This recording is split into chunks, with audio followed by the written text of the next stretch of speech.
कुर्बानी का याम आते हैं ना, तो लोगों के अंदर, बाद लिबरल सेकुलर लोगों के अंदर गुर्बत का दर्द जाग उठता है, बेटी के जहेज की फिक्र जाग उठती है, उनको ये समझ नहीं आती। अच्छा, अगर गरीब के हमदर्द हो ना, अल्लाह की कसम कभी ये बात ना करे। क्यों?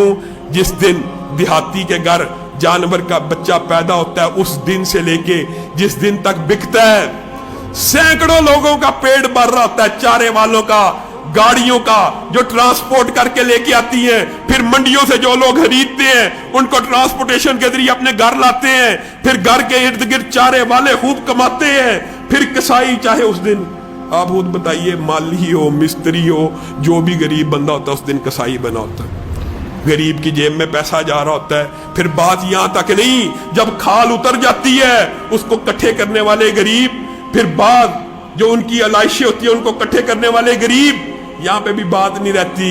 ये खालें फिर बिकती हैं, फिर इनका एक्सपोर्ट होता है, फिर ज़रे मुबादला आता है, एक जानवर के पैदा होने से लेकर कुर्बान होने तक और उसकी लेदर को एक्सपोर्ट करने तक। अगर आप सही तखमीना लगाएं, आप लगा नहीं सकते। अरब हा अरब रुपया इसकी सर्कुलेशन होती है, गरीबों का पेट भरता है, लेकिन ये कहता है कुर्बानी ना करना, साथ वाला गरीब है उसको खाना खिला देना, ये झूठा है।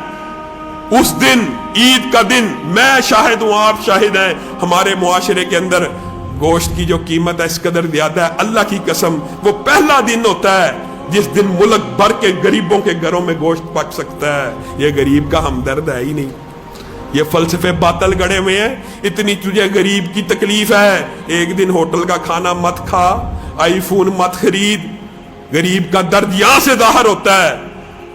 खुद मैकडोनल्ड में, KFC में बैठकर मुर्गी वाला बर्गर खा रहे होंगे और यार बकरों के ऊपर बड़ा जुल्म हो रहा है। अजीबो गरीब फलसफे, ये बातल नजरियात हैं। इन दिनों के अंदर अल्लाह रब्बुल इज्जत ने कुर्बानी रखी, फिर इन दिनों की अहमियत और फजीलत का अंदाजा आप यहां से लगा लीजिए कि इस्लाम का एक बुनियादी रुकन हज इन अय्याम में आता है। खुद बताइए, इतनी जमी इबादत इन 10 दिनों के अंदर अल्लाह ने जो इकट्ठी की है, क्या इन दिनों की अहमियत और फजीलत जाहिर नहीं होती?